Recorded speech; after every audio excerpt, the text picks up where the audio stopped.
There's just so much more to it than just like putting one foot in front of the other. I thought 40 kilometers was a very long distance, and then 50, and now, I don't know, that at some point the distance doesn't seem so long, it's just a different type of challenge. You're out there just doing it for your own personal reason, whatever that might be. It is a huge accomplishment for anyone to finish this, whether it's on a relay or as a solo runner, because it's just a really hard thing to do. I think it's more the mental aspect that hooked me more than the physical. Running is just another like life lesson that no matter how rough your life gets and how many obstacles you get, like we can always get through it. And I think that's why I like running, because it teaches me another way to keep on going and maybe find a way to help others that struggle to keep on going. This is just like, we're out here because we want to do a hard thing and have an adventure. Sometimes you get so in your head and you forget that, quite frankly, it's not that important, the end result, but the adventure itself.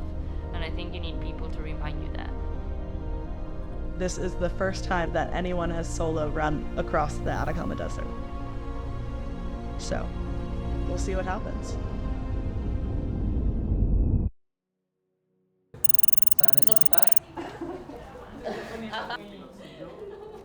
The thing about being solo runner, you think it's just about one person, but I always say the runner has the easiest part because I just run, and the crew has the hardest part because they have to make sure you survive.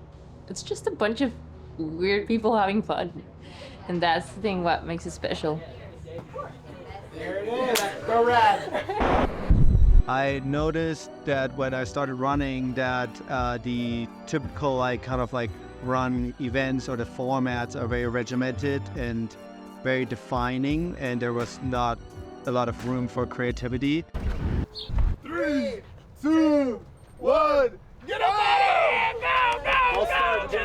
I felt never understood by organizations who put on the events, so I felt always to be the odd one out.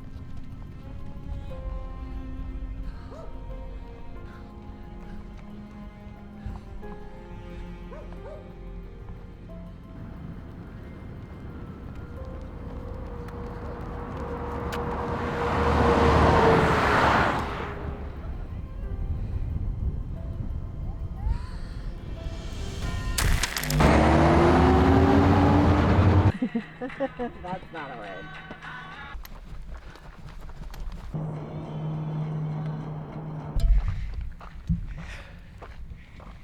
Oh my god, I love mashed potatoes. Oh, this is so good. No tengo idea en qué kilómetro vamos. Quiero suponer y esperar que ya llevamos un good chunk.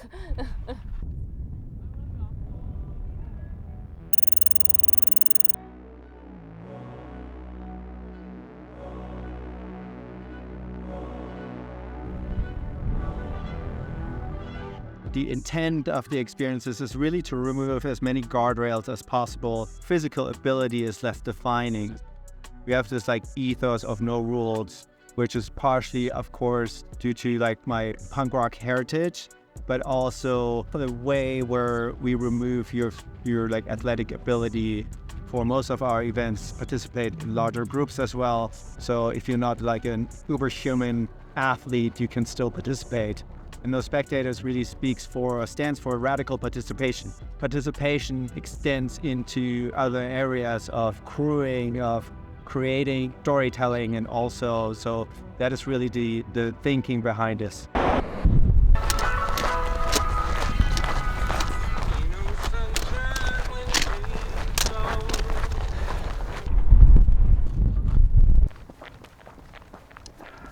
8 weeks ago at the Chicago Marathon, I found out that there were no women signed up for this race. And I was like, oh, that can't be the case. There are a lot of great female runners out there. There needs to be a woman running this race. In a sport that is dominated by men, it's really important to show that there are women out there who can do great things as runners and as athletes. And I feel really lucky that I get to show up and take on a challenge like this and show people what's possible when you believe in yourself, when you surround yourself with people that believe in you, when you try things that you think might be impossible. that just feels really special. It means a lot. Yeah. Number 3, number 1 in our 1, 2, 3. Yeah. The best. What an adventure. Fun week. Y'all, we did it. It's called solo, but I couldn't have done it without my team, Caleb and Claire, who are here with me, kept me safe, and my wife back in New Orleans. Glad for the adventure. Excited for a shower.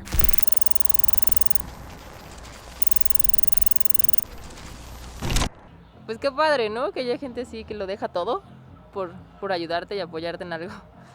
Yo estaba súper prendida los últimos kilómetros, así que me daba mucha risa el que me tocó ayudarlos a ellos un poquito a llegar.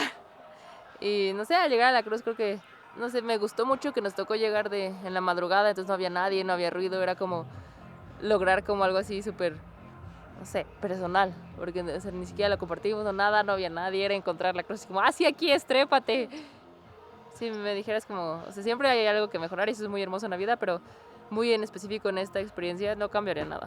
You know, one of the things I always say is that running is a team sport. I think what I've come to realize is like when you're doing really hard things like this run across the Atacama Desert, you're not really alone. Even if you are running alone in the moment, you've got people that are ahead of you who are thinking about what you might need when you arrive there. Bergama Wild Fig, brought to you by TJ Maxx. You've got another runner who might be right behind you who sees you and like they're thinking about you and you might be thinking about them, and that has an impact on how you are experiencing the race. Passing other crew vehicles and having them like scream my name and honk was just like such a boost. I passed Max's parents several times and they would like cheer for me, and I was just weeping behind my sunglasses as like people I just met a couple days ago are yelling for me, and I think all of that impacts how you are running, even though, you know, my own 2 legs carried me across the desert. Like it was not just that, it was, for me, it's so much about the people. The elevation, what I ran with my crew. So I never forget running up all the mountains. Repeat after me. Up to it. Up to it. Down to it. Down to it. Fuck those. Fuck those who don't do it. who don't do it. We run through it. We run through it Because we're used to it. because we're used to it. Run, motherfucker, run. Run, motherfucker, run! Now let's run.